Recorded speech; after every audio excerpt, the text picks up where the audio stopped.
ധർമ്മജൻ ബോൾഗാട്ടി വീണ്ടും വിവാഹിതനായി. ഈ വാർത്തയെ തുടർന്നാണ് ശരിക്കും ഞങ്ങൾ വന്നേക്കുന്നത്. സമ്മതിക്കില്ല, ആരും സമ്മതിക്കില്ല.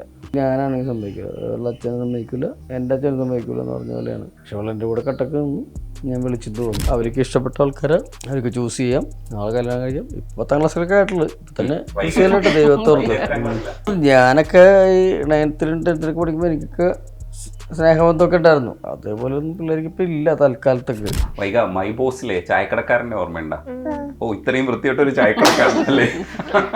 അടിപൊളി ചായക്കടക്കാരൻ. എനിക്കിവിടെ തൂറാൻ പോലും സമയം കിട്ടില്ല, അതിനിടക്കല്ലേ കൈയുടെ നഖം വെട്ടാൻ പോകണം. ഈ മഞ്ജുവാരനാണെങ്കിലും കാവ്യമാധവനാണെങ്കിലും ദിലീപേട്ടനാണെങ്കിലും ഇതൊക്കെ പറ്റില്ല. അത് ഞാൻ എൻ്റെ ഹൃദയത്തിൽ സൂക്ഷിക്കുന്ന ആൾക്കാരാണ്. എനിക്ക് എവിടെ നിന്നാണ് ഈ സീറ്റ് കിട്ടിയത് എനിക്കറിയാൻ പാടില്ല. എന്നെ എവിടെയോ കൊണ്ടുപോയി നിർത്തിയ പോലെ ഇപ്പം ചെയ്യാൻ ചില അവിടെ നിന്നും തോറ്റു, മാന്യമായിട്ട് തോറ്റു. അതിൻ്റെ ഇടയിൽ എനിക്ക് 2-3 സ്ഥലത്തൊക്കെ വന്നിട്ടുണ്ടായി, കുന്നത്തുനാട് അത് ഇതൊക്കെ വന്നിട്ടുണ്ടായി. പക്ഷെ ഞാൻ പെട്ടുപോയി. അത് പെട്ടുപോയി എന്ന് തന്നെ പറയാൻ പറ്റുള്ളൂ. ഇപ്പം ധർമ്മജനിൽ ഒരു രാഷ്ട്രീയക്കാരനെ അംഗീകരിക്കാൻ പറ്റും. അന്ന് പക്ഷെ എങ്ങനെയായിരുന്നു? അന്ന് ടെൻഷൻ എന്താ നമുക്കറിയില്ല, രാഷ്ട്രീയം ഒന്നും. പ്രത്യേകിച്ച് എനിക്ക് രാഷ്ട്രീയം എന്ന് പറഞ്ഞത് അറിയില്ല. ഞാൻ അമേരിക്ക പൊക്കെ നിർത്തി. അമേരിക്ക പൊക്കൊന്നും ഇല്ല, നിർത്തി. പോകില്ല. പിഷാരുടെ എല്ലാ വർഷവും പോകും, എന്നെ വിളിക്കും, പിന്നെ അവൻ എന്നെ വിളിക്കുന്നത് നിർത്തി. പക്ഷെ ഞാൻ പോകില്ല. ഞാനവിടെ പോയാൽ കരഞ്ഞ് ആവശ്യതയാവും. പിഷാരുടെ ഞാനെന്ന് പറഞ്ഞു, പിഷാരുടെ 6 പൊക്കും നല്ല വെളുത്തിട്ട് ഞാൻ എൻ്റെ താഴെയുള്ള ആളാണ്. ഇതിൻ്റെ ഒരു രസം ഉണ്ടായിരുന്നു ആൾക്കാർക്ക്. അതിൻ്റെ ഒരു കോൺട്രാസ്റ്റ് ഉണ്ട്. ഈ കോൺട്രാസ്റ്റാണ് ഞങ്ങൾ പിടിച്ചത്. നമ്മൾ പറയണതിൻ്റെ 10 ഇരട്ടി കണ്ടന്റ് തരുന്ന ആൾക്കാർ മൊബൈലിൽ ഉണ്ട്. ഞാനൊരു മണ്ടൻ കഥാപാത്രമായിട്ട് നിൽക്കുന്നു എന്ന് വിചാരിക്കുക. തുഷാരുടെ ഒരു ഭയങ്കര മാന്യത. പക്ഷെ ഞാനൊരിക്കലും മണ്ടനല്ല എന്ന് ജനങ്ങൾക്കറിയാം. ഇത് ലണ്ടനിൽ യാത്ര, ഇത് ആൾക്കാരുടെ വിചാരം എന്നെ അങ്ങനെ എടുത്താണെന്നൊക്കെയാ. ഇത് അതൊരു അഭിനയമാണ്. അഭിനയം. മിയയുടെ അമ്മയുടെ 1.5 ടൺ ഘനമുള്ള പെട്ടി അതും ധർമ്മജൻ എടുത്തു കൊടുത്തു. സംഭവമായിട്ടുള്ള സംഭവം അവന്റെ ബുദ്ധിയാണ്. ഈ കോലം കെട്ടിരിക്കുന്ന ധർമ്മേനൊക്കെ സിനിമയിൽ അഭിനയിക്കാമെങ്കിൽ എടുക്കാനായിട്ടുള്ള എൻ്റെ കൊച്ചിനെ അഭിനയിപ്പിക്കാൻ പാടില്ല.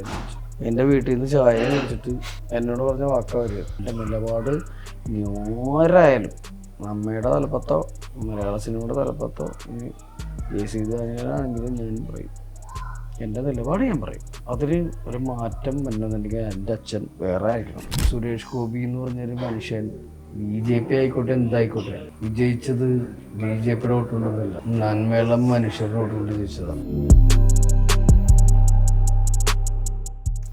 ധർമ്മജൻ ബോൾഗാട്ടി വീണ്ടും വിവാഹിതനായി. ഈ വാർത്തയെ തുടർന്നാണ് ശരിക്കും ഞങ്ങൾ വന്നേക്കുന്നത്. ഇപ്പോൾ നമ്മളോടൊപ്പം ധർമ്മജനുണ്ട്, ഭാര്യ അനുജയുണ്ട്, മകൾ വൈഗ വേദ അല്ലേ? ഹായ്.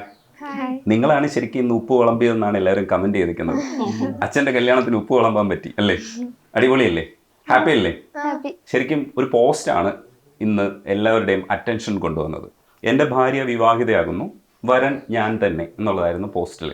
അതായത് ഇത് വലിയ ഒരു പബ്ലിസിറ്റി ആവണ്ട എന്ന് വിചാരിച്ചിട്ടും സംഗതി എല്ലാവരും അറിഞ്ഞു. കറക്റ്റായിട്ട് നടക്കണം എന്ന് വിചാരിച്ചു. ഇവൾ ഉറങ്ങിക്കിടന്നപ്പോൾ ഞാൻ ആലോചിച്ചു എന്ത് പോസ്റ്റ് ഇടണം എന്നാലോചിച്ചപ്പോൾ ഞാനും വിവാഹിതനാവുന്നു, 2ാമതും. അങ്ങനെ അതൊരു സാധാരണ പോലെ ഇപ്പോൾ എൻ്റെ ഭാര്യ വിവാഹിതയാവുന്നു, അതൊരു ഇതുണ്ട്. അപ്പോൾ ആൾക്കാർ എന്താണെന്ന് ചോദിക്കും.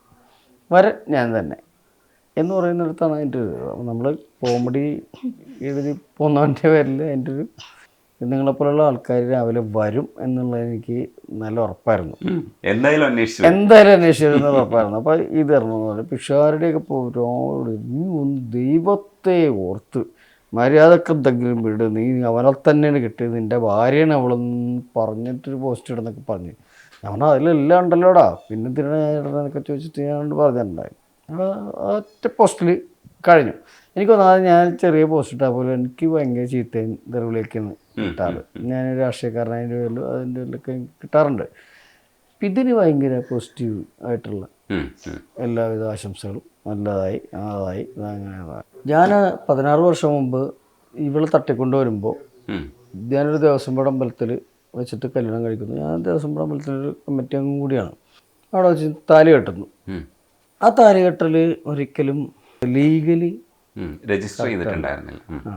ഇത് തന്നെ പിഷാരുടെയും പറഞ്ഞത്, നീ ഇതുവരെ ചെയ്തില്ലേ എന്ന് ചോദിച്ച് ഒരു പ്രചോദനമാട്ടെ മറ്റുള്ളവർക്കും. ഇങ്ങനെ കല്യാണം കഴിച്ചിരിക്കുന്ന ഒരുപാട് പേരുണ്ടാവും.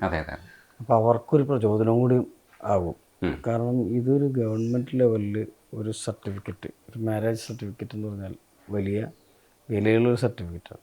തീർച്ചയായിട്ടും എല്ലാവർക്കും അതൊരു മാതൃകയാണ്. അനുജ, ശരിക്കും ഇതൊരു രസമുള്ളൊരു പരിപാടിയാണ്. ഇത് കുറേ വർഷങ്ങൾക്ക് ശേഷം, അന്ന് നിങ്ങൾ ടെൻഷൻ അടിച്ച് ചെയ്തൊരു കാര്യമാണ്. അന്ന് ഇതൊന്നും ആസ്വദിക്കാൻ പറ്റിയിട്ടുണ്ടായിരുന്നില്ല. ഇന്ന് കല്യാണം കഴിച്ചപ്പോഴത്തേക്ക് എന്തായിരുന്നു, മക്കളും കൂടെ ഉണ്ടല്ലോ. അന്ന് ഫുൾ ടെൻഷനായിരുന്നു, വീട്ടുകാരില്ലല്ലോ. അന്ന് എങ്ങനെയായിരുന്നു ശരിക്കും പ്ലാനിങ്? എങ്ങനെയായിരുന്നു പ്ലാനിങ് ഒന്നും പോകുന്നതാ. അല്ല, എങ്ങനെ ഫോൺ വിളിച്ചിട്ട് ഇന്ന ദിവസം വരാം, അതേ ഒരു ആക്സിഡന്റിൽ പെട്ടെന്ന് ഉണ്ടായതാണോ?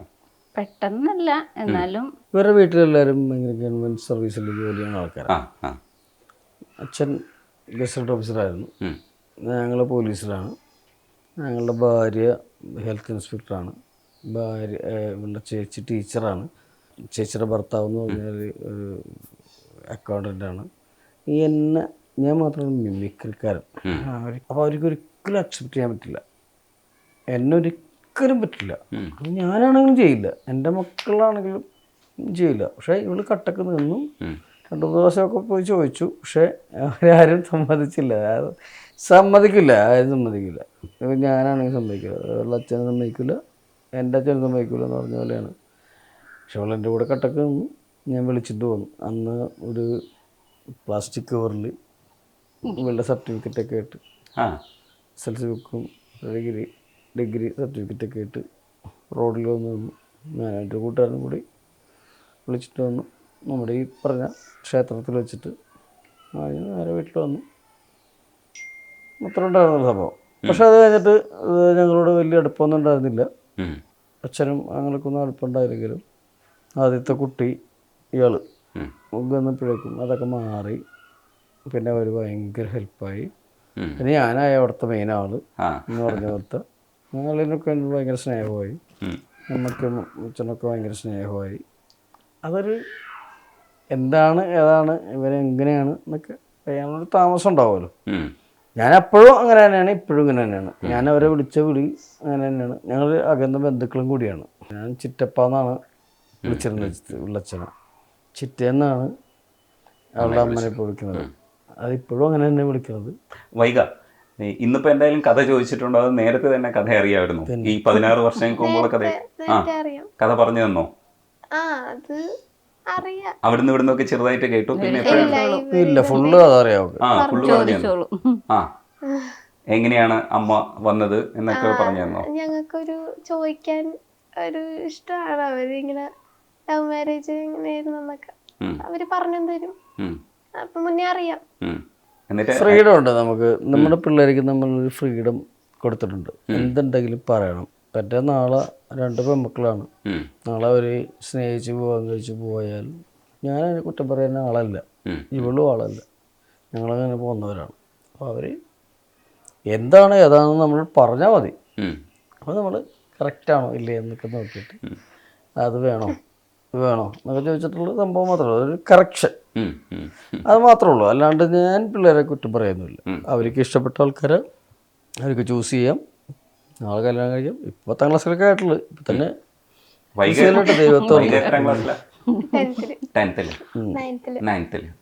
അല്ല ഞാനൊക്കെ മനസ്സിലാക്കാറുള്ള പ്രായമൊക്കെ ആയി. അല്ല ഞാൻ പറഞ്ഞത്, ഞാനൊക്കെ ഈ 9th-ലും 10th-ലൊക്കെ പഠിക്കുമ്പോൾ എനിക്കൊക്കെ സ്നേഹബന്ധമൊക്കെ ഉണ്ടായിരുന്നു. അപ്പം അതേപോലെ ഒന്നും പിള്ളേർക്ക് ഇപ്പം ഇല്ല തൽക്കാലത്തേക്ക്. പിന്നെ അവർക്ക് വന്നാൽ ഞാൻ കുറ്റം പറയാൻ ആളുമില്ല. ഞാനത്രയ്ക്കും പറയാൻ ആളൊന്നുമല്ല. ഇയാൾക്ക് മാത്രമാണ് അങ്ങനെയൊന്നും ഇല്ലാതിരുന്നത്. അപ്പൊ അത് പറയാൻ ഞാൻ ആളല്ല. അതുകൊണ്ട് നാളെ പിള്ളേർക്ക് എന്തെങ്കിലും വന്നാലും ഞാൻ അവരുടെ കൂടെ നിൽക്കും, നല്ലതാണെങ്കിൽ. അതെ, അനുജ ശരിക്കും അപ്പൊ അന്നത്തെ കാര്യം ഇന്ന് ഓർക്കുമല്ലോ. ഇന്നും ഒരു കല്യാണമാണല്ലോ. അപ്പോ ഓർത്തപ്പോ ടെൻഷൻ ഇല്ലാതെ കല്യാണം കഴിക്കാൻ പറ്റിയതിന്റെ ഒരു ആശ്വാസം ഇല്ലേ? എന്നിട്ട് ഈ കഥയൊക്കെ പറഞ്ഞോ? അത് എല്ലാവർക്കും അറിയാം ഇപ്പൊരുമാര്. പക്ഷെ ഇന്ന് എല്ലാം വീട്ടുകാരും കൂടി ഉണ്ടെന്നുള്ള ഒരു സന്തോഷം ടെൻഷനായിരുന്നു. ഇനി അമ്മ മാത്രമേ ഉള്ളൂ അല്ലേ ഈ ഫാമിലിയിൽ? ധർമ്മജന്റെ അച്ഛനും അമ്മയും മരിച്ചു. അപ്പൊ അവർക്ക് കൂടെ കാണാൻ പറ്റിയ ഒരു കാഴ്ചയായിരുന്നു ശരിക്കും. ഒരു സന്തോഷമുള്ള ഒരു ദിവസമായിരുന്നു. എന്നിട്ട് സുഹൃത്തുക്കളൊക്കെ എന്താണ് കമന്റ് ചെയ്തത്? ശരിക്കും പറഞ്ഞാൽ നോക്കിയിട്ടില്ല സത്യം പറഞ്ഞാൽ. ഇന്ന് നോക്കാൻ സമയം കിട്ടിയിട്ടില്ല. ആകെ തിരക്കായിരുന്നു. ഈ അച്ഛൻ്റെ ഒരു കൊമേഡിയൻ ആണ്, ഒപ്പം ഒരു ഫിലിം ആർട്ടിസ്റ്റ് ആണ്. പിന്നെ രാഷ്ട്രീയത്തിലും ചുവട് വെച്ചിട്ടുണ്ട്. ഈ ഓരോ സ്റ്റേജസും ശരിക്കും എന്താണെന്നൊക്കെയുള്ള നോക്കിയിട്ട് അഭിപ്രായമൊക്കെ പറയാറുണ്ടോ? ഒന്നുമില്ല. ആ എൻ്റെ സിനിമ വരുമ്പോൾ ഇവന്മാർ മാറ്റിക്കളയും. ആ. എന്നിട്ട് അടുത്ത വിജയിൻ്റെ സിനിമ കാണും. അച്ഛൻ്റെ സിനിമയൊന്നും കാണില്ല? അങ്ങനെയല്ല, അങ്ങനെയൊക്കെ ചെയ്യും, കാണും. പിന്നെ ചില ഇഷ്ടപ്പെട്ട സിനിമ വരുമ്പോ ഇഷ്ടപ്പെട്ട എന്നാ സിനിമ പറഞ്ഞേ? അങ്ങനെയല്ല, ചില നമുക്ക് ഇഷ്ടമുള്ള സിനിമ വരുമ്പോ എനിക്ക് ഇഷ്ടപ്പെട്ട ഞാൻ പറയാം, മറ്റേ ക്ലീറ്റസ് ഉണ്ടല്ലോ, ഇത് ആടിലെ ക്ലീറ്റസ്, അതിൽ മ്യൂസിക് ഒക്കെ ഇട്ട് വരുന്നുണ്ട്. അപ്പോൾ അത് ഭയങ്കര ഇഷ്ടമുള്ള BGM ഉള്ളൊരു സാധനമാണ്. അതെനിക്ക് ഇഷ്ടപ്പെട്ട ഒരു സാധനമാണ്. പിന്നെ ഋതിക് റോഷനിലെ ദാസപ്പൻ കൊള്ളാം. നെക്സ്റ്റ്. അങ്ങനെയല്ല, കൊറേ ഇഷ്ടമാണ്. കുറെ ഇഷ്ടം പറ, ഞാനും പറയാൻ 2-3 ഇഷ്ടങ്ങൾ. അല്ല, അങ്ങനെ ചോദിച്ചാ അവരോട് സൂര്യയുടെയും വിജയുടെയും ചോദിച്ചാൽ അവര് 100 അതെ അച്ഛൻ്റെ നമ്മളെ പറയില്ല. എനിക്ക് മറ്റേ ബിലാലായിട്ട് മറ്റേ ശബ്ദം മാറ്റിയിട്ട് ബിലാൽ ആ സാധനം ഇല്ലേ, അതിന്റെ ശബ്ദം രസമായിരുന്നു. അത് ഇഷ്ടപ്പെട്ടായിരുന്നോ? ഇഷ്ടമായിരുന്നു. കാരണം ചെറിയൊരാളും വലിയ ആളും കൂടെ നിന്ന് വർത്താനം പറയുമ്പോൾ ഉള്ള ഒരു കോൺട്രാസ്റ്റ് ഉണ്ടല്ലോ യമണ്ടം പ്രേമകഥയില് എല്ലാം. ഇഷ്ടമാണ്. പിന്നെ പാപ്പിയപ്പച്ച ഫസ്റ്റ് പടം. ഒന്നുമില്ല. ഇപ്പൊ ലാസ്റ്റ് പടം പവി കെയർടേക്കറിൽ ഉണ്ടായിരുന്നോ? ചേട്ടാ, നിങ്ങൾ തന്നെ മനസ്സിലാക്കുക, 135 പടത്തിലധികം ചെയ്ത് അവർക്ക് പറയാൻ പടങ്ങളില്ല. എനിക്ക് പറയാൻ കുറേ പടങ്ങളുണ്ട്, വെറൈറ്റി കറക്റ്റുകൾ, കുറേ പടങ്ങളൊക്കെ ഉണ്ട്. പക്ഷേ ഇവർക്ക് പുതിയ തലമുറയാണ്. അപ്പം ഞാൻ പറയാതെ, ഞാനൊരു ദിവസം ബിബിൻ ജോർജിൻ്റെ ഒരു പടം മാർഗ്ഗംകളി എന്ന് പറയുന്ന സിനിമ, അപ്പോൾ അതിൽ ടിക്ടോക്ക് ചെയ്യുന്ന ഒരാളായിട്ടാണ് ഹരീഷ് കണാരൻ. അപ്പോൾ ടിക്ടോക്ക് താരങ്ങൾ കുറേ പേര് ഇതിൻ്റെ പ്രൊമോഷൻ ഭാഗമായിട്ട് വന്നിട്ടുണ്ടായി. അപ്പോൾ ഞാൻ അവരുടെ കൂടെ അവർ ചേട്ടാ ഒന്ന് നിൽക്കുമോ, ഫോട്ടോയിൽ നിൽക്കുമോ എന്നൊക്കെ ചോദിച്ചപ്പോൾ ഞാൻ നിന്നു, ഫോട്ടോ ഒക്കെ എടുത്തു. ഞാനപ്പോൾ ഞാനും ഒരു ഫോട്ടോ എടുത്തു. രാത്രി ഞങ്ങൾ 4 പേരും കൂടി ഒരു ബെഡിൽ കിടന്നുറങ്ങുക. ഇവളെൻ്റെ ഫോണൊക്കെ എടുത്ത് സെർച്ച് ചെയ്ത് നോക്കിയപ്പോൾ ഇവള് ചാടി എണീറ്റ്, അച്ഛനെ വിളിക്കാണ്ട് പരിചയമുണ്ടോ കുറു എന്നൊക്കെ പറഞ്ഞ ആരൊക്കെയല്ലേ, പരിചയമുണ്ടോ എന്നൊക്കെ ചോദിച്ചു. മോഹൻലാൽ, മമ്മൂട്ടി, മറ്റേ കേട്ട് ഫോട്ടോ ഒക്കെ എടുത്തിട്ടുണ്ട് അവർ. പരിചയമുണ്ട്, എല്ലാവർക്കും അറിയുകയും ചെയ്യാം, പേര് ഉൾപ്പെടെ അറിയാം, ദിലീപേട്ടൻ ഉൾപ്പെടെ എല്ലാവർക്കും അറിയാം. പരിചയമുണ്ടോ അച്ഛൻ ഇത്രയും ഞാൻ പറഞ്ഞ ഇങ്ങനെയൊക്കെയാണല്ലോ. അപ്പം അവർക്ക് അവരുടെ ടേസ്റ്റ് വേറെയാണ്. പുതിയ കാലഘട്ടം. അവർക്ക് ഫുക്രു അത് ഇതൊക്കെയാണ് അവരുടെ ടേസ്റ്റ്. ഇപ്പം കരിക്ക് അല്ലെങ്കിൽ എന്തെങ്കിലും അങ്ങനെയൊക്കെയാണ്. നമ്മുടെ സിനിമ ചോദിച്ചാൽ എണ്ണി പറയാൻ പറ്റാത്തതുകൊണ്ടാണ്. അച്ഛൻ 10-35 പടത്തിൽ അഭിനയിച്ചിട്ടുണ്ടെങ്കിലും ഒരു 10 പടം പോലും പറയാൻ പറ്റാത്തത് ഇതുകൊണ്ടാണ്. അവിടെ ടേസ്റ്റ് കണ്ടു. തലമുറ മാറിക്കൊണ്ടിരിക്കുകയാണ്. അതുകൊണ്ട് നമ്മൾ പിന്നെ അവർക്ക് കഞ്ഞി പിടിക്കാൻ ഈ സിനിമ തന്നെ വേണമെന്നുള്ളത് അവർക്ക് പറയാൻ പാടില്ല. വൈക മൈ ബോസിലെ ചായക്കടക്കാരൻ്റെ ഓർമ്മയുണ്ടോ? ഇത്രയും വൃത്തിയായിട്ടൊരു ചായക്കടക്കാരൻ അല്ലേ? അടിപൊളി ചായക്കടക്കാരൻ അല്ലെ? ചില ചായക്കടകളിലൊക്കെ അങ്ങനെ ഉണ്ട്, ഉറപ്പായിട്ടുണ്ടോ? ഇഷ്ടം പോലെ ഉണ്ട്. ഞാനെൻ്റെ മക്കളെ കുറ്റം പറയല്ല, കാരണം ഇനി വരുന്ന തലമുറ അതാണ് അത്തരം. അല്ല പിന്നെ കോമഡിയുടെ ഒക്കെ സ്റ്റൈലൊക്കെ മാറി. അതല്ല, നമ്മൾ ജീവിച്ച ശൈലിയല്ല, നമ്മൾ ജീവിച്ച രീതിയല്ല. നിലത്ത് മാങ്ങ മുട്ടിക്കിടന്നാലും പറിക്കാണ്ട് കാണാണ്ട് പോയെന്ന് പറയുന്നത്. നമ്മൾ മൂല്യമാണ് ഒരു കൊല്ല് വെച്ച് എറിഞ്ഞു ഒരു കണക്കിന് എങ്ങനെയെങ്കിലും ഒരെണ്ണം കിട്ടിയാൽ എറിഞ്ഞൊരു കാലഘട്ടം ഉണ്ടല്ലോ. അത് രണ്ടും തമ്മിലുള്ള വ്യത്യാസമുണ്ട്. ഇപ്പോൾ ഫസ്റ്റ് പാപ്പിയപ്പച്ചൻ മുതൽ ഇപ്പോൾ ലാസ്റ്റ് ഇറങ്ങിയത് പവി കെയർടേക്കറാണ്. ദിലീപേട്ടൻ്റെ ഒരു സിനിമകളുടെ ഭാഗമാകുമ്പോൾ ദിലീപേട്ടനാണല്ലോ ഒരു അവസരമൊക്കെ തരുന്നതും ആ അവസ്ഥയിലേക്ക് മുന്നോട്ട് പോകുന്നതൊക്കെ. പിഷാരടിയെ പോലെ തന്നെ പല സൗഹൃദങ്ങളും ഉണ്ട് സിനിമയിൽ. ദിലീപേട്ടനെ ഓർത്ത് പറഞ്ഞാൽ എന്തായിരിക്കും പറയാം? എനിക്ക് ആദ്യത്തെ പടത്തിൻ്റെ അവസരം തന്നത് പുള്ളിയാണ്. പുള്ളിയുടെ കൂടെ ഞാൻ എൻ്റെ സ്ക്രിപ്റ്റിലൊക്കെ ഇരിക്കുകയൊക്കെ ചെയ്തു. ഞാനായിട്ട് ഒരിക്കലും ദിലീപേട്ടനോട് ദിലീപേട്ട കടുത്ത പടത്തിൽ എന്ന് പറഞ്ഞിട്ട് ഞാൻ എൻ്റെ ജീവിതത്തിൽ ഇന്ന് വരെ ചാൻസ് ചോദിച്ചിട്ടില്ല. അതാണ് ഏറ്റവും വലിയ കാര്യം. ഞാൻ ചാൻസ് ചോദിക്കാനിരുന്ന ഒരാൾ ചാൻസ് ചോദിക്കണ മുമ്പ് എന്നെ പറഞ്ഞു വിടുക ഞാൻ ചെയ്തു. പത്തനംതിക്കാട് ഞാൻ വീട്ടിലെത്തങ്ങുമ്പോൾ പുള്ളിയുടെ ഫോൺ വന്നു, നാളെ തുടങ്ങി ഫുൾ ടൈം ത്രോട്ട് ക്യാരക്ടറാണ് വരണമെന്ന് പറഞ്ഞിട്ട്. അത് എനിക്ക് പിന്നെ സിദ്ദിഖ് സാറ് അവരൊക്കെ തന്നെ അറിയാമല്ലോ.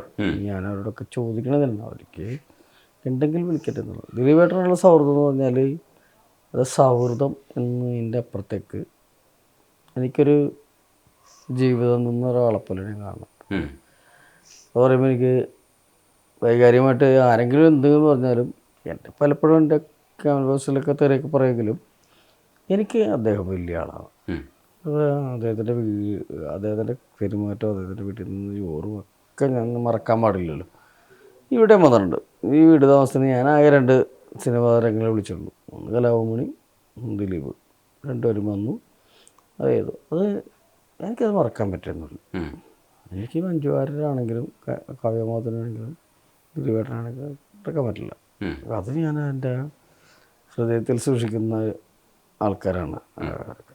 ഈ ആ ടൈമിലൊക്കെ ഒരു ടൈമിൽ കേസ് വരുന്ന ടൈമിൽ കണ്ണ് നനയുന്ന സമയത്ത് ഒരുപാട് ട്രോളൊക്കെ വന്നിട്ടുണ്ടായിരുന്നു. ഇഷ്ടം പോലെ.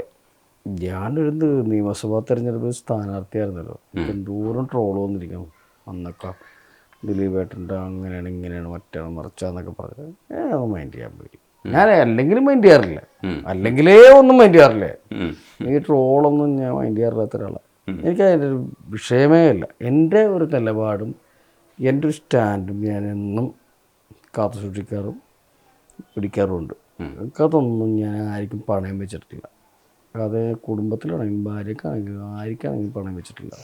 എൻ്റെ നിലപാടാണ്. അനുജ രാഷ്ട്രീയത്തിലേക്ക് ഇറങ്ങുമ്പോൾ മറ്റേതുപോലെ അല്ല. രാഷ്ട്രീയത്തിലേക്ക് അങ്ങനെ ഇറങ്ങിയൊന്നുമല്ല. ഇവിടെ കെട്ടണക്ക് മുമ്പ് തന്നെ ഞാൻ രാഷ്ട്രീയമാണ്. ഞാൻ സ്കൂളിൽ പഠിക്കുമ്പോൾ KSUവിൻ്റെ ലീഡറായിരുന്നു. കോളേജിൽ പഠിക്കുമ്പോൾ ഞാൻ KSU ജില്ലാ സെക്രട്ടറി ആയിരുന്നു. ഞാൻ യൂത്ത് കോൺഗ്രസിൻ്റെ ജനറൽ സെക്രട്ടറി ആയിരുന്നു. സേവാദൾ എന്ന് പറഞ്ഞ സംഘടനയുണ്ട് കോൺഗ്രസ്സിൽ. അതിൻ്റെ സ്റ്റേറ്റ് ബെസ്റ്റ് കേഡറ്റായിരുന്നു. എൻ്റെ എല്ലാ ക്യാമ്പിലും പങ്കെടുത്താണ്. എനിക്കൊക്കെ ഞാൻ ഇങ്ങനെ പടിപടിയായിട്ട് സംഘടനാ തലത്ത് വളർന്ന ആളാണ്. കുറേ കോൺഗ്രസ്സുകാരുണ്ട് സിനിമയിൽ. ഞാനും പറയില്ല, സംഘടനാ തലത്തിൽ വന്നൊരു കോൺഗ്രസ്സുകാരൻ ഞാനാണ്. എനിക്ക് എവിടെ നിന്നാണ് ഈ സീറ്റ് കിട്ടിയത് എനിക്കറിയാൻ പാടില്ല. പക്ഷെ എനിക്ക് അങ്ങനെയൊന്നും വലിയ ചിലവോ കാര്യങ്ങളോ ഒന്നും വന്നില്ല. ഞാൻ എന്നെ എവിടെയോ കൊണ്ടുപോയി നിർത്തിയ പോലെ ഇപ്പോൾ ചെയ്യാൻ. ഞാൻ അവിടെ നിന്നും തോറ്റു, മാന്യമായിട്ട് തോറ്റു. പക്ഷേ കുഴപ്പമില്ല, ഒരു അനക്കൊക്കെ ഉണ്ടാക്കിയിട്ട് നിർത്തി പോന്നു. അതുകൊണ്ട് അങ്ങനത്തെ ഒരു നഷ്ടബോധമോ കാര്യങ്ങളൊന്നുമില്ല. ഞാൻ അത് കഴിഞ്ഞിട്ട് നേരെ പോയത് തിരുമാലി എന്ന് പറഞ്ഞ നേപ്പാളിൽ പടത്തിൽ ഷൂട്ടിങ്. അപ്പോൾ പിറ്റേ ദിവസമാണ് രാവിലെ എണീക്കുമ്പോൾ ജോണി ആൻ്റണി ഉണ്ട് പടത്തിൽ. ജോണി ചേട്ടൻ ഇന്നല്ലേ റിസൾട്ട് എന്ന് ചോദിച്ചു. അപ്പോൾ ഞാൻ പറഞ്ഞു അതെ, ടെൻഷനൊന്നുമില്ലേ എന്ന് ചോദിച്ചു. എന്തിനാണ് ടെൻഷൻ, ഞാൻ തോക്കുമല്ലോ, എന്തിനാണ് ടെൻഷൻ? എൻ്റെ പൂര് നിങ്ങളെപ്പോലത്തെ ഒരു മനുഷ്യനെ ആദ്യമായിട്ട് തെരഞ്ഞെടുപ്പിൽ നിന്നിട്ട് തോക്കോ ജയിക്കുമോ എന്ന് അറിയാൻ പറഞ്ഞിട്ട് ജോണിച്ചേട്ടൻ ഇങ്ങനെ പറഞ്ഞു. ജോണിച്ചേട്ടാ ഞാൻ തോക്കും, അവിടെ 45 വർഷമായിട്ട് ആൾക്കാർ അവിടെ ജയിച്ചിട്ടിരിക്കണേ, ഞാൻ അഥവാ ജയിച്ചാൽ തന്നെ എന്നെ ബോംബറിച്ച് കൊല്ലും, ദൈവത്തെ പുറത്ത് അതൊന്നും ഷൂട്ടിങ്ങിന് വന്നു പറഞ്ഞു. മാനമായിട്ട് നോക്കുകയും ചെയ്തു. അത്രയുള്ള എൻ്റെ രാഷ്ട്രീയ പാരമ്പര്യം എന്ന് പറയാനായിട്ട് തെരഞ്ഞെടുപ്പിൽ നിന്നതിൽ. അതിൻ്റെ ഇടയിൽ എനിക്ക് 2-3 സ്ഥലത്തൊക്കെ വന്നിട്ടുണ്ടായി, കുന്നത്തുനാട് ഇതൊക്കെ വന്നിട്ടുണ്ടായി. പക്ഷേ ഞാൻ പെട്ടുപോയി. അത് പെട്ടുപോയി എന്ന് തന്നെ പറയാൻ പറ്റുള്ളൂ. ഞാൻ ഈ പ്രാവശ്യവും എനിക്ക് ഷൂട്ടിങ്ങിൻ്റെ തിരക്കായതുകൊണ്ട് എനിക്ക് പോകാൻ പറ്റില്ല. എന്നാലും മുരളീധരൻ്റെ അവിടെ ഹൈബിയുടെ കൂടെയൊക്കെ ഞാൻ പോയി. ഞാൻ അടിയുറച്ച ഒരു കോൺഗ്രസ്സുകാരനാണ്. എനിക്ക് മരിക്കുമ്പോൾ ഒരു കോൺഗ്രസിൻ്റെ പതാക വെച്ച് കൊടുക്കുക. എൻ്റെ അച്ഛൻ മരിച്ചപ്പോൾ കോൺഗ്രസിൻ്റെ പതാക ജയിച്ചായിരുന്നു. എൻ്റെ അമ്മച്ചി മരിച്ചപ്പോൾ കോൺഗ്രസിൻ്റെ പതാക ഉണ്ടായിരുന്നു. ഈ രാഷ്ട്രീയത്തിലേക്ക് ഇങ്ങനെ സജീവമാവാൻ ശ്രമിക്കുന്ന സമയത്ത് സിനിമ നല്ലൊരു രീതിയിൽ നിൽക്കുന്ന ഒരാളാണ്. മിമിക്രിയിൽ അത്യാവശ്യം വേദികളുണ്ട്, എവിടെ പോയാലും പ്രോഗ്രാം കിട്ടും. അങ്ങനെ ഒരു അവസ്ഥയിൽ ഇങ്ങനെ ഒരു സ്ഥാനത്തിലേക്ക് വരുമ്പോൾ എന്തെങ്കിലും ആശങ്ക തോന്നിയിരുന്നു? അന്ന് എന്താ പറഞ്ഞത്? ഫസ്റ്റ് ടൈം തോന്നിയായിരുന്നു, ടെൻഷൻ ഉണ്ടായിരുന്നു. എങ്ങനെയാണെന്ന് നമുക്കറിയില്ലല്ലോ ഫീൽഡ്. പിന്നെ ഇപ്പം എന്നോട് ചോദിച്ചാൽ ചിലപ്പോൾ ഞാൻ ഓക്കെ പറയും. അന്നൊരു ടെൻഷനായിരുന്നു. പിന്നെ നമ്മൾ കണ്ടു ഇപ്പം 1 മാസം ഞങ്ങളും അവിടെ ഉണ്ടായിരുന്നു കൂടെ. അപ്പം രാവിലെ തൊട്ട് രാത്രി വരെയുള്ള ഇത് നമ്മൾ കണ്ടുകൊണ്ട് അങ്ങനെ ഇപ്പം കുഴപ്പമില്ല. ഇപ്പം ധർമ്മജനിൽ ഒരു രാഷ്ട്രീയക്കാരനെ അംഗീകരിക്കാൻ പറ്റും. അന്ന് പക്ഷെ എങ്ങനെയായിരുന്നു? അന്ന് ടെൻഷൻ എന്താന്ന് നമുക്കറിയില്ല. രാഷ്ട്രീയം ഒന്നും പ്രത്യേകിച്ച് എനിക്ക് രാഷ്ട്രീയം എന്ന് പറഞ്ഞത് അറിയില്ല. അപ്പം എങ്ങനെയാണ് എന്താണെന്ന് അറിയില്ലാത്തതുകൊണ്ട് ടെൻഷൻ ഉണ്ടായിരുന്നു. ഒറ്റ കാര്യമുള്ളൂ, ഞാൻ രാഷ്ട്രീയത്തിൽ പറഞ്ഞ ഒറ്റ കാര്യമുള്ളൂ, രാഷ്ട്രീയം ഒരു സേവനമാണ്. എൻ്റെ ജോലി ഇതാണ്. ഇവിടെ പലരും പല ഇതായിട്ട് വരും. ചിലപ്പോൾ ബീവറേജിൽ നിൽക്കുന്ന അടുത്ത് 100 രൂപ കണ്ടിട്ട് ഇവിടെ വന്നിട്ട് ചേട്ടാ വെല്ലൊക്കെ അടിച്ചിട്ട് വന്നിട്ട് ഒരു 100 രൂപ വേണം, എന്താട്ടാ ഒരു സാധനം മേടിക്കാനായിട്ടെ ഒരു 100 രൂപ തികയാണ്ട് വന്നിട്ടുണ്ട് എന്ന് പറഞ്ഞിട്ടുള്ള ആൾക്കാരുണ്ട്. ഇവരെ നമ്മൾ അംഗീകരിക്കണമല്ല. എനിക്ക് വേണമെങ്കിൽ ഒരു ഫ്ലാറ്റ് എടുത്തിട്ട് പോയി താമസിച്ചിട്ട് ആരും കയറാത്തൊരു സ്ഥലത്ത് എനിക്ക് ഇഷ്ടമല്ല. എൻ്റെ പിള്ളേർ ഒരു വീട്ടിൽ വളരണം, മുറ്റത്തോ, അങ്ങനത്തെ ഒരു കോൺസെപ്റ്റിലാണ്. നാടും ഭയങ്കര ഇഷ്ടമാണ്, നാട്ടിൻപുറവും ഒക്കെ ഭയങ്കര ഞാൻ ഇഷ്ടമാണ്. അമേരിക്ക പോക്ക് നിർത്തി. അമേരിക്ക പോക്കൊന്നും ഇല്ല, നിർത്തി. പോവില്ല. പിഷാരുടെ എല്ലാ വർഷവും പോകും. എല്ലാ വർഷവും 2 പ്രാവശ്യം വെച്ച് കൊണ്ടവൻ എന്നെ വിളിക്കും. പിന്നെ അവൻ എന്നെ വിളിക്കുന്നത് നിർത്തി. ഞാൻ പോകില്ല. എനിക്ക് ഉള്ളതുകൊണ്ട് ഭയങ്കര പ്രശ്നമാണ്. എന്നാൽ ഞാൻ വീട്ടിലുണ്ടാവുമെന്ന് ചോദിച്ചാൽ വീട്ടിലുണ്ടാവില്ല. വീടിൻ്റെ പരിസരത്തൊക്കെ ഉണ്ടാവും. വിളിച്ചാൽ ഒരു 2 വീലറിനോട് എത്താനുള്ള പരിസരത്ത് ഞാൻ ഉണ്ടാവും. പക്ഷെ ഞാൻ പോകില്ല. ഞാനവിടെ പോയി കരഞ്ഞ് ആവശ്യതയാവും. ഒരു മാസത്തേക്ക് ഒരു അമേരിക്കൻ പ്രോഗ്രാം എന്ന് പറഞ്ഞാൽ 45 ദിവസം 48 ദിവസമൊക്കെ ആയിരിക്കും. അപ്പോൾ ഞാനതിന് 4 വർഷം പോയിട്ടുണ്ട്. എന്നാലും അതൊക്കെ ഓരോരോ കാര്യത്തിന് വേണ്ടി പോയത്. അതൊക്കെ അതെ അതെ. ഈ ധർമ്മജൻ പിഷാരടി കോംബോ ഉണ്ട്. ഇപ്പോൾ ധർമ്മജൻ എവിടെയെങ്കിലും പോകുന്നത് തന്നെ ഇപ്പോൾ അന്ന് നമ്മുടെ സന്തോഷ് ജോർജ് കുളങ്ങരയുടെ സാധനമില്ലേ, അത് ഇൻസ്റ്റന്റ് ആയിട്ട് ചെയ്തെടുത്തതാണ്. പിഷാരടിയുടെ ഒരു മിടുക്കാണ് ധർമ്മജനെ എങ്ങനെയാണ് ഈ വീഡിയോയിലുള്ളിൽ രസമായിട്ട് അവതരിപ്പിക്കുക എന്നുള്ളത്. ധർമ്മജൻ പിഷാരടി കോംബോ ആണ് ഏറ്റവും കൂടുതൽ ഇഷ്ടപ്പെടുന്നത്. എല്ലാവർക്കും ഇഷ്ടം എന്ന് പറയുന്നത് പരസ്പരം കളിയാക്കുന്ന ഒരു സ്പേസ് ഉണ്ട്. രണ്ടുപേരും സുഹൃത്തുക്കളായതുകൊണ്ട് ഏറ്റവും കൂടുതൽ ആസ്വദിക്കുന്നത് ഈ സ്റ്റേജ് പെർഫോമൻസ് ആണോ അത് സിനിമയാണോ കൂടുതൽ രസം കാണാൻ? രണ്ടും. പിന്നെ ഞാൻ വന്ന ടൈമിൽ സ്റ്റേജ് പ്രോഗ്രാംസ് ആയിരുന്നല്ലോ കൂടുതൽ. അപ്പം അതൊരു പ്രത്യേക ഒരു ഫസ്റ്റ് ടൈം വന്നപ്പോഴുള്ള ഒരു ഇതാണ്. അപ്പം അതിഷ്ടമാണ്. രണ്ടും ഇഷ്ടമാണ്. പിഷാരടി ഞാനെന്ന് പറഞ്ഞാൽ പിഷാരടി 6 പൊക്കും നല്ല വെളുത്തിട്ട് ഞാൻ എൻ്റെ താഴെയുള്ള ആളാണ്. ആൾക്കാർക്ക് അതിൻ്റെ ഒരു കോൺട്രാസ്റ്റ് ഉണ്ട്. ഈ കോൺട്രാസ്റ്റാണ് ഞങ്ങൾ പിടിച്ചത്. ഞാൻ കള്ളനാവുക, അവൻ പോലീസാവുക, അവൻ ഡോക്ടറാവുക, ഞാൻ രോഗിയാവുക, എന്നിങ്ങനെയൊക്കെയുള്ളത്. പക്ഷെ അവൻ രോഗിയായിട്ട് ഞാൻ ഡോക്ടറായാലും കുഴപ്പമുണ്ടാവില്ല. പക്ഷെ രോഗിയാകാൻ അവന് ഭയങ്കര ബുദ്ധിമുട്ടായിരിക്കും. അവന് ബുദ്ധിമുട്ടല്ല, ഞാൻ വന്നത് ശരിക്കും പറഞ്ഞാൽ അത് കോൺട്രാസ്റ്റ് ബേസ് മനസ്സിലായി പ്രശ്നമാണ്. അപ്പം അങ്ങനെ വരുമ്പോൾ ഈ ക്യാരക്ടർ ബേസ് ഞങ്ങൾ ഭയങ്കര കറക്റ്റായിരുന്നു എല്ലാം. പിന്നെ ഈഗോ എന്ന് പറയുന്ന സംഭവമുണ്ട് ആർട്ടിസ്റ്റുകൾക്കിടയിൽ, എല്ലാവർക്കും ഉണ്ട്. അത് ഞങ്ങൾക്കിടയിൽ ഉണ്ടായില്ല, ഞങ്ങളുടെ കുടുംബങ്ങൾക്കിടയിൽ ഉണ്ടായില്ല. അവൻ്റെ പെണ്ണ് കാണാൻ പോയതും ഞാൻ തന്നെയാണ്. ഇവളെ തട്ടിക്കൊണ്ടുപോകുമ്പോഴും വിളിച്ചു പറഞ്ഞത് ഞാൻ ആദ്യം അവനോടാണ്. ഞങ്ങൾ കുടുംബം തമ്മിൽ ബന്ധമുണ്ട്. സാജൻ പുള്ളിടത്ത് ഞങ്ങൾ നല്ല ബന്ധമുണ്ട്. അവനെ കാണുമ്പോൾ പറയും, കൂട്ടുകാരൻ സിനിമയിൽ അടിച്ചു കയറുന്നുണ്ടല്ലോ എന്ന് പറയും. ചിലർ എന്നെ കാണുമ്പോൾ എന്താ പണിയൊന്നുമില്ലേ എന്ന് ചോദിക്കും. ഇതൊന്നും ഞങ്ങളെ ബാധിക്കാറില്ല, ഞങ്ങളത് മൈൻഡ് ചെയ്യാറില്ല. അതുകൊണ്ട് ഞങ്ങൾ പ്രശ്നമില്ല. ഇന്ന് രാവിലെ ഞങ്ങൾ സ്റ്റേജ് പ്രോഗ്രാം കുറവാണെങ്കിലും വിളിക്കുന്നൊരു കുറവില്ല. അങ്ങോട്ട് ഇങ്ങോട്ടും വിളിക്കുകയും പിടിക്കുകയും. അവനെ കിട്ടിയില്ലെങ്കിൽ അവൻ്റെ ഭാര്യനെ വിളിക്കും, അല്ലെങ്കിൽ അവൻ്റെ അമ്മനെ വിളിക്കും, എൻ്റെ അച്ഛനെ വിളിക്കും, അവൻ്റെ പെങ്ങളോ എല്ലാവരും വിളിക്കും. അതുകൊണ്ട് ഒരു പ്രശ്നവും ഞങ്ങൾ തമ്മിൽ അങ്ങനത്തെ ഒരു കാര്യത്തിലില്ല. ഷാരടി, ഞാനും, സാജൻ പുള്ളിരുത്തി, മരിച്ചുപോയ സുബി, ദേവി ചന്ദന, കോട്ടയം ഹരിദാസ്, പ്രജിത്ത് എന്നൊക്കെ പറഞ്ഞ ഒരു ടീമുണ്ട്. അത്ര അതൊന്നും ഇങ്ങനെ അങ്ങോട്ട് പോകണമായിരുന്നു. ആർക്ക് ഏത് റോള് വേണമെന്നൊന്നും ചോദിക്കില്ല. എനിക്ക് ആ റോൾ വേണം. ചിലപ്പോൾ ഷാരടി തീരുമാനിക്കും, ചിലപ്പോൾ സാജൻ പിള്ളേർക്ക് തീരുമാനിക്കും, നീ അത് ചെയ്യും, ഇവൻ ഇത് ചെയ്യും. അല്ലാണ്ട് എനിക്കത് വേണം, എനിക്കിത് വേണം, അങ്ങനത്തെ ഒരു എന്തായാലും. അതുകൊണ്ട് ഞങ്ങൾ തമ്മിൽ തർക്കവും തല്ലുകൊടുത്തുണ്ടാകാതെ ഞങ്ങളുടെ ഗ്രൂപ്പ് പോക്ക് വളരെ വർഷങ്ങളുണ്ടായിരുന്നു. ഇപ്പം മിമിക്രി ഇല്ല ഞങ്ങൾ തമ്മിൽ. അത് ഇപ്പോഴത്തെ അമ്പലത്തിൽ പറമ്പിൽ പോയിട്ട് ആൾക്കാരെ ചെറുപ്പിക്കാൻ ഇത്തിരി പാടാം. പിന്നെ നമ്മളെ താങ്ങാനും ഒത്തിരി പാടാം. അപ്പം അതുകൊണ്ട് ഇപ്പം ഇല്ലെന്നേ ഉള്ളൂ. പക്ഷെ ഞങ്ങൾ പോയ ദൂരം വേറെ ആരും പോയിട്ടില്ല. ഒരു സമയത്ത് ഏഷ്യാനെറ്റിന്റെ അവാർഡ് നൈറ്റ്സിലൊക്കെ ധർമ്മജൻ ഇപ്പോഴും ഉണ്ടാവും. കോംബോ ഇല്ലെങ്കിൽ അല്ല, അന്നൊക്കെ ഗൾഫിൽ ഒരു പരിപാടി ഒരാളെ ആലോചിച്ചാൽ പിഷാരടി ധർമ്മജൻ ആലോചന ഉണ്ടായിരുന്നു. ഒന്നാമത്തെ കാര്യം അവർക്ക് 2 പേരെ കിട്ടുമല്ലോ. MG ശ്രീകുമാറിൻ്റെ ഗാനമേള, എൻ്റെ ഇടയിൽ ഞങ്ങളുടെ മിമിക്രി, ഞങ്ങൾ 2 പേരുള്ളൂ. അപ്പോൾ പേയ്മെൻറ്റും സുഖമാണ്, ഒക്കെ സുഖമാണ്. പിന്നെ ഞങ്ങൾ സുബീനെയും സാജൻ മുളത്തിനെയും ഞങ്ങളുടെ കൂടെയുള്ള ഓട്ടക്കാരദാസിനെ കൂട്ടാൻ തുടങ്ങി. അപ്പോൾ അതും അവർക്ക് കുഴപ്പമില്ല. അങ്ങനെയൊക്കെ പോകാൻ തുടങ്ങി. അപ്പം ഞാൻ പറഞ്ഞത് ഇത് പിന്നെ ഞങ്ങളുടെ വളർന്നു വലുതായി. ഇപ്പോൾ പ്രോഗ്രാം കുറഞ്ഞു. കൊറോണ ടൈമൊക്കെ ആയപ്പോൾ മൊത്തത്തിൽ കുറഞ്ഞു. അവിടെ നിന്ന് കുറേ ആർട്ടിസ്റ്റുകൾ ഇടിച്ചു കയറി വന്നു. ഈ പുതിയ കാലഘട്ടത്തിൽ കോമഡി കുറേ മാറുന്നുണ്ട്. അതിനനുസരിച്ച് നമ്മളുമൊക്കെ അപ്ഡേഷൻസ് ഒക്കെ നടത്താൻ ശ്രമിക്കുന്നുണ്ടോ? അതേ കോമഡി സ്റ്റേജ് അധികം വേണ്ട എന്നാണോ ഇപ്പോഴത്തെ ഒരു മനസ്സിലുള്ളത്? കോമഡി ഭയങ്കര ഇൻസ്റ്റൻ്റായിട്ട് പറയാൻ ഒരുപാട് ആൾക്കാർ മൊബൈലിൽ തന്നെ ഉണ്ട്. നമ്മൾ പറയണതിൻ്റെ 10 ഇരട്ടി കണ്ടന്റ് തരുന്ന ആൾക്കാർ മൊബൈലിൽ ഉണ്ട്. അവരൊന്നും ആർട്ടിസ്റ്റുകളൊന്നുമല്ല. അവരെ കിട്ടുന്ന സാധനം കണ്ടു കഴിഞ്ഞാൽ പേടിച്ചു പോകും. അത് ചിരിച്ചിട്ട് പേടിച്ചു പോകും. വെറുതെ പേടിച്ചു പോകുന്നല്ല പറഞ്ഞത്, ചിരിച്ചിട്ട് പേടിച്ചു പോകും.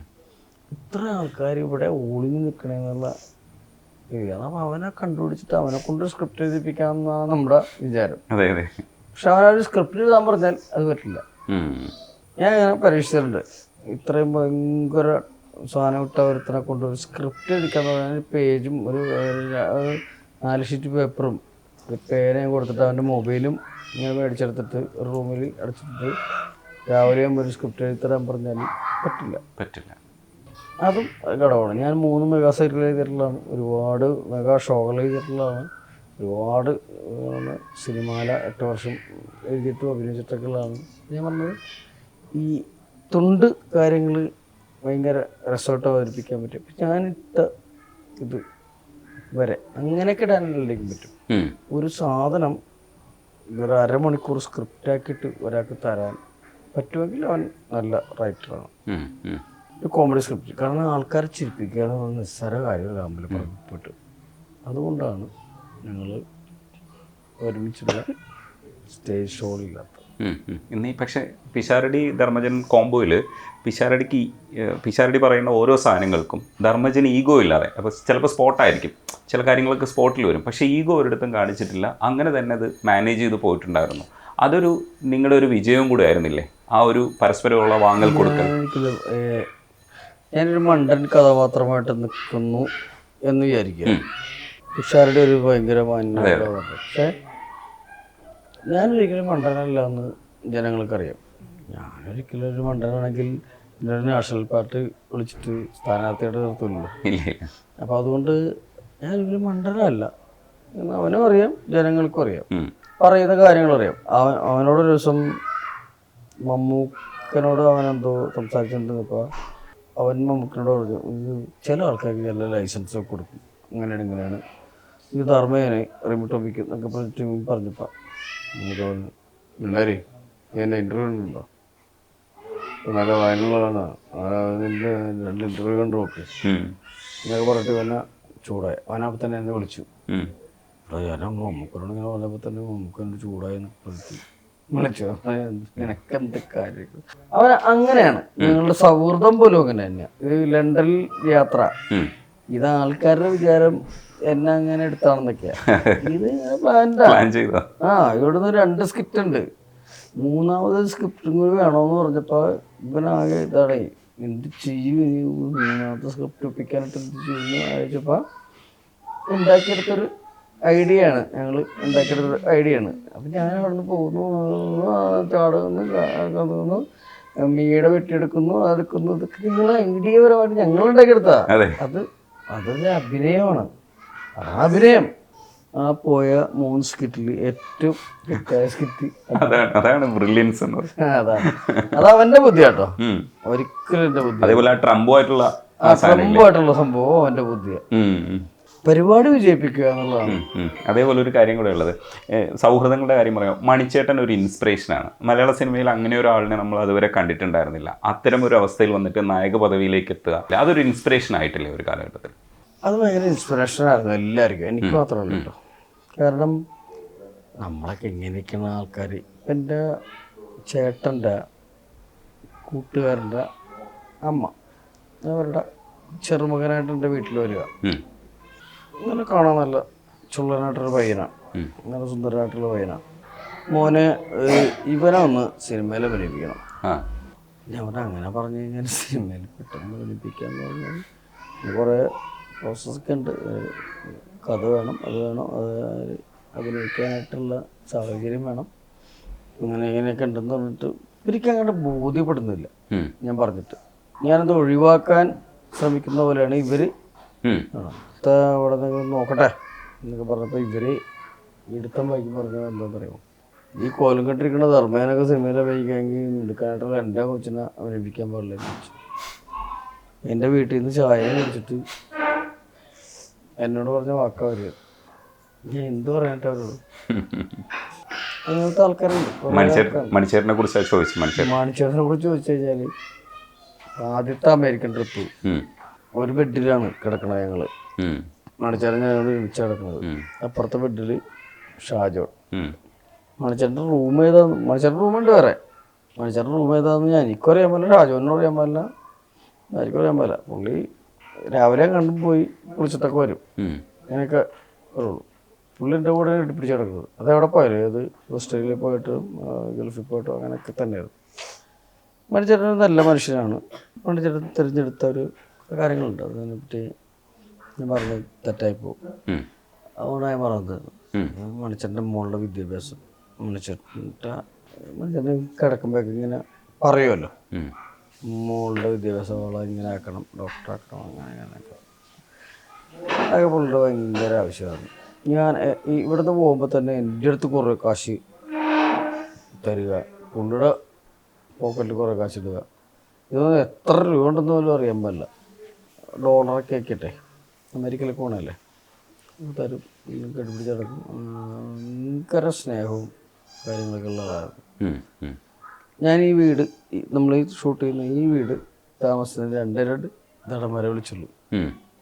ദിലീപും വേലാകുമണിയായിരുന്നു. 2 പേരും വന്നു. 2 പേരും വന്നുള്ളൂ. 2 പേരെ വിളിക്കാന്ന് ചോട്ടോ തെയ്യത്തോത്ത് എൻ്റെ ഇതാണ് അങ്ങനെയൊന്നും വിളിച്ചൊന്നുമില്ലേ. വീട് താമസമാണ് ബാന്തിലേയും പുറകടം തെറി പറയും. ഞാനുള്ള കാര്യം ഞാൻ പറഞ്ഞേക്കാം എന്ന് പറഞ്ഞിട്ടാണ് വിളിച്ചത്. 2 പേരെ, ദിലീപേട്ടനെ പോലും.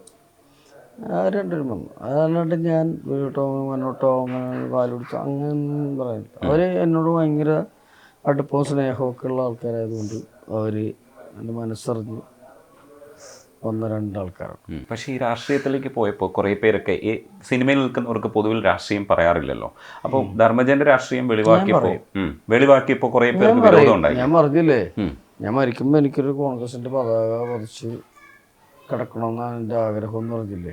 അത് ഞാൻ രാഷ്ട്രീയം എപ്പോഴും പറയും. എൻ്റെ നിലപാട് ആരായാലും അമ്മയുടെ തലപ്പത്തോ മലയാള സിനിമയുടെ തലപ്പത്തോ ഇനി ജയസീതാനാണെങ്കിലും ഞാൻ പറയും, എൻ്റെ നിലപാട് ഞാൻ പറയും.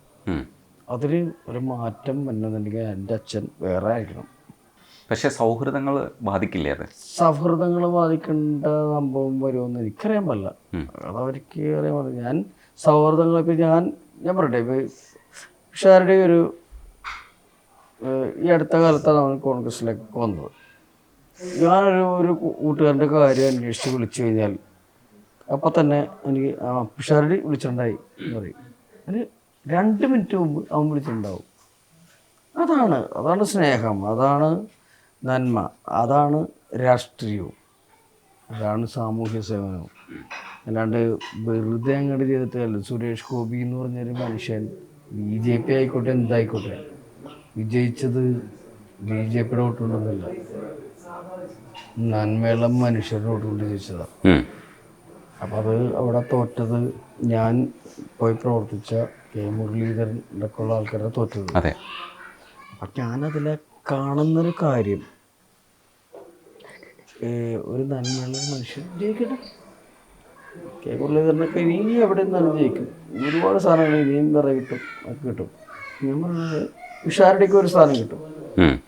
അടുത്ത എവിടെയെങ്കിലും ഈ അടുത്ത ഗവൺമെൻറ് ചോദിച്ചു കഴിഞ്ഞാൽ അവനൊരു ചുവപ്പ് വെക്കാനുള്ളൊരു സ്ഥാനം ഗവൺമെൻറ് കൂടെയൊക്കെ ആയിരിക്കും. പക്ഷെ ഈ പറയണത് രാഷ്ട്രീയം ഒരിക്കലും ഞങ്ങളുടെ 2 പേരുടെയും ജീവിതോപാധിയാണ്. ഞങ്ങൾക്ക് ജീവിതോപാധി ഇതൊക്കെ തന്നെയാണ്. ഞങ്ങൾ അതിൽ നിന്ന് തന്നെ ഒരുപാട് കൊടുക്കുന്നുണ്ട്. അതുകൊണ്ട് നമ്മളെ സംബന്ധിച്ച് രാഷ്ട്രീയം ഒരിക്കലും ജീവനോപാധിയല്ല. നമുക്ക് ഇന്നത്തെ ദിവസത്തിരക്കിൽ മടങ്ങി വന്നാലും ഇന്നൊരു സന്തോഷമുള്ളൊരു ദിവസമാണ്. അപ്പം ആഘോഷങ്ങളൊക്കെ എങ്ങനെയാണ്? വൈകുന്നേരം വരെ സുഹൃത്തുക്കൾ വന്നു പോകുന്ന ഒരു രീതിയിലാണോ? ഞങ്ങളധികം സൗഹൃദങ്ങൾ വിളിച്ചില്ല. ഇതൊരു വലിയ പരിപാടിയൊന്നുമല്ലല്ലോ. പക്ഷെ ഇനിയിപ്പോൾ എല്ലാവരും വരുമല്ലോ, അറിഞ്ഞല്ലോ. അറിഞ്ഞിട്ട് വിളിക്കുന്നവരുണ്ട്. അതായത് ഇടയ്ക്കിടയ്ക്ക് ഫോൺ വരുമ്പോൾ ഞാൻ കട്ട് ചെയ്യണ കണ്ടില്ലേ. അപ്പോൾ വലിയ സന്തോഷമാണ് ആൾക്കാർക്ക്. അത് അവരെക്കാട്ടിയും കൂടുതൽ സന്തോഷം ഞങ്ങൾക്ക് തന്നെയാണ്. ആൾക്കാർ വിളിച്ചിട്ട് താങ്ക്സ് മറ്റേ ആശംസകൾ എന്നൊക്കെ പറയുന്നതിനെക്കാട്ടി കൂടുതൽ സന്തോഷം ഞങ്ങൾക്ക് ഉള്ള സന്തോഷമാണ്. അത് എനിക്ക് വേറെ പ്രത്യേകിച്ചൊരു സന്തോഷം. ഇതൊരു ടെക്നിക്കലി ഇതൊരു കല്യാണമാണ്, രജിസ്ട്രേഷനാണ്. അത് എനിക്ക് ഇവിടെ കൊണ്ട് വീട്ടിൽ വെച്ച് കഴിഞ്ഞാൽ എനിക്കൊരു ചെറിയൊരു സമാധാനം കിട്ടുന്നുണ്ട്. ഇതെന്തെങ്കിലും ആവശ്യം വന്നപ്പോൾ, ഒഫീഷ്യൽ ആവശ്യം വന്നപ്പോൾ ഒഫീഷ്യൽ ആവശ്യം വന്നിട്ടല്ല. 16 വർഷത്തിന് ശേഷം ഒരു ചിന്ത അങ്ങനെ വരേണ്ട കാര്യമൊന്നുമില്ല. ഇടയ്ക്കിടയ്ക്ക് ഇങ്ങനെ പറയാറുണ്ട്. അപ്പം ഞാൻ തന്നെ പറയാറ്, നമുക്കതിനെ പറ്റി അത്രയ്ക്ക് വലിയ ബോധമില്ലായിരുന്നു. ഞാൻ തന്നെ പറഞ്ഞു നമുക്ക് കഴിയണം, അങ്ങനെ കഴിക്കണം, അങ്ങനെ കഴിക്കണം എന്നൊക്കെ പറഞ്ഞിട്ട് ഞാൻ തന്നെ എടുത്തത് കടുത്ത തീരുമാനമാണ് ഇത്. അത് നല്ല തീരുമാനമാണ്. തീർച്ചയായിട്ടും അതൊരു സന്തോഷമാവട്ടെ, എല്ലാവർക്കും അത് മനസ്സിലാവുകയും ചെയ്യും. ഈ കുട്ടികൾ കലാപരമായിട്ട് എന്തെങ്കിലും ചെയ്യുന്നില്ല? വൈഗ, വേദ, വിശേഷങ്ങൾ പറയാം. നിങ്ങളുടെ കാര്യങ്ങളൊന്നും അറിയാനില്ല. എന്തൊക്കെയാണ് ചെയ്യണേ? പടം വരയ്ക്കും. പിന്നെന്തൊക്കെയാ? ഡാൻസ് ഒക്കെ ചെയ്യും. ഡാൻസ് ചെയ്യും. മിമിക്രി ആരെങ്കിലും ചെയ്യോ? ഇല്ല. ഇപ്പോൾ വർക്ക് ഏതൊക്കെയാണ് നടക്കണേ? എന്തൊക്കെയാണ് ഇപ്പോഴത്തെ വിശേഷങ്ങൾ പറയും? 3-5 പടം ഇറക്കാനുണ്ട്. ഞാൻ ചെയ്ത പടം ധ്യാൻ ശ്രീനിവാസനും ഞാനും അസീസ് കൂടിയാണ്. ത്രോട്ട് വേഷമാണ് ഞങ്ങൾ 3 പേരും. അതൊരു മാസവും 10 ദിവസവും ഉണ്ടായിരുന്നു. ഈരാറ്റുപേട്ടയിലും പാലയിലും കമ്പം തേനിയൊക്കെ ആയിട്ടുള്ള പടമായിരുന്നു. അത് കഴിഞ്ഞു. അപ്പം അങ്ങനെ സന്തോഷമായിട്ടും സംതൃപ്തമായിട്ട് പോട്ടെ അല്ലേ? അങ്ങനെ തന്നെ പോട്ടെ. ആഘോഷ ദിവസത്തിൽ കാണാൻ കഴിഞ്ഞതിൽ സന്തോഷമുണ്ട്. നന്ദിയുണ്ട് സംസാരിക്കാൻ. Thank you. ഞങ്ങളെ എപ്പോഴും കാണുന്ന ഒരാളാണ് ഞാൻ. തീർച്ചയായിട്ടും. ഞാൻ പെട്ടെന്ന് ഇങ്ങനെ കണ്ടപ്പോൾ എൻ്റെ ഈ സംസാരം ഇൻ്റർവ്യൂ ഒക്കെ ഞങ്ങൾ ഇഷ്ടപ്പെട്ട് കണ്ടത്. ഒരിക്കൽ കൂടി താങ്ക്സ്. Thank you.